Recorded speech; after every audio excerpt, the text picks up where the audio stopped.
नमस्कार मित्रांनो, संजय गांधी निराधार अनुदान योजना व श्रावण बाळ निवृत्ती वेतन योजनेच्या लाभार्थ्यासाठी मोठी खुशखबर देण्यात आली आहे।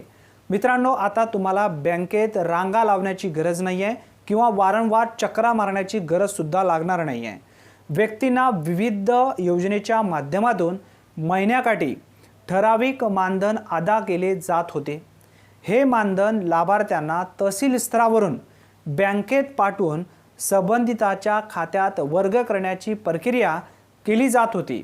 आता मात्र थेट डीबीटी मार्फत निराधार अनुदान लाभार्थ्याच्या खात्यात वर्ग केले जाणार आहे। संजय गांधी निराधार व श्रावण बाळ योजनेच्या लाभासाठी यापूर्वी तहसीलकडून संबंधित बँकेत सर्व लाभार्थ्याची यादी पाठवून त्यानुसार निधी दिला जात होता। तो निधी बँकेकडून संबंधित लाभार्थ्याच्या खात्यात वर्ग केला जात होता। या प्रक्रियेस भरपूर असा विलंब लागत होता। त्यामुळे वयोवृद्ध लाभार्थ्यांना अनुदानासाठी बँकेत खेटे घालावे लागत होते। मात्र आता निराधाराचे अनुदान थेट डीबीटी मार्फत मिळणार असल्याने निराधाराची हेळसांड थांबून बँकेच्या कर्मचाऱ्यांची कसरत सुद्धा थांबणार आहे। त्यासाठी या दोन्ही योजनेचा लाभ घेत असलेल्या पात्र निराधाराकडून आधार कार्ड आणि मोबाईल क्रमांक संकलित करण्याची प्रक्रिया विभागाकडून सुरू करण्यात आली आहे। याबाबत गाव स्तरावर तलाट्यांना आवश्यक त्या सूचना देऊन संबंधितांना कळवले जात आहे। आता मित्रांनो, 30 मे पर्यंत हे कागदपत्रे द्यायचे आहेत, अन्यथा तुमचे अनुदान अडकणार आहे। कोणकोणते कागदपत्रे आहेत याबद्दलची माहिती सुद्धा आपण पुढे जाणून घेणार आहोत। संजय गांधी निराधार अनुदान योजना व श्रावण बाळ निवृत्ती वेतन योजना लाभ घेत असलेल्या लाभार्थ्यांनी येत्या 30 मे पर्यंत आधार कार्ड, मोबाईल क्रमांक तलाठी यांच्याकडे देण्याच्या सूचना देण्यात आल्या आहेत।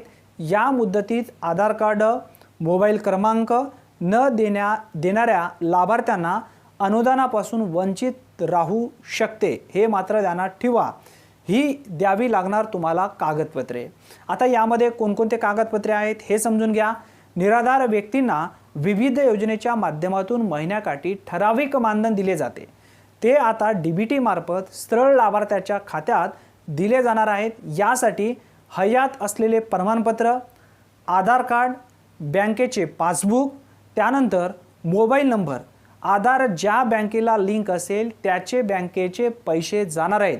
ज्या बँकेचे तुमचे आधार लिंक असेल त्याच बँकेत तुमचे हे पैसे जाणार आहेत।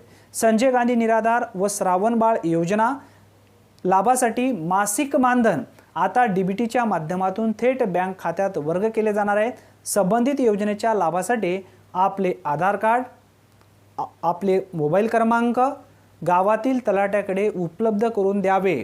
ध्यानात ठेवा, प्रत्येक लाभार्थ्यांनी ही माहिती जास्तीत जास्त तुमच्या गावातील व्हॉट्सअप ग्रुपवरती नक्की शेअर करा। कारण तुमच्या कुटुंबातील एखादा व्यक्ती असेल किंवा तुमच्या गावातील एखादा व्यक्ती असेल, तो महिन्याकाठी संजय गांधी निराधार अनुदान योजना व श्रावण बाळ निवृत्ती वेतन योजना या दोन्ही योजनेअंतर्गत जे लाभार्थी लाभ घेत आहेत अशा लाभार्थ्यांना दर महिन्याला पैसे मिळतील। त्यासाठी जे काही डॉक्युमेंट या व्हिडिओच्या माध्यमातून आपण घेतलेले आहेत ते सर्व डॉक्युमेंट त्यांनी वेळेवर त्या ठिकाणी देतील आणि तुमच्याकडून तेवढाच सहकार्य त्यांना सुद्धा होईल। त्यासाठी परत एकदा सांगतोय, जास्तीत जास्त व्हॉट्सअप ग्रुपवरती नक्की शेअर करा। अशाच विविध महत्त्वपूर्ण माहितीसाठी चॅनलला आत्तापर्यंत तुम्ही जर सबस्क्राईब केला नसेल तर नक्की सबस्क्राईब करून ठेवा आणि व्हिडिओला मात्र नक्की लाईक करा। धन्यवाद मित्रांनो, पुन्हा भेटूया नवीन व्हिडिओमध्ये नवीन माहितीसह। तोपर्यंत जय हिंद, जय महाराष्ट्र।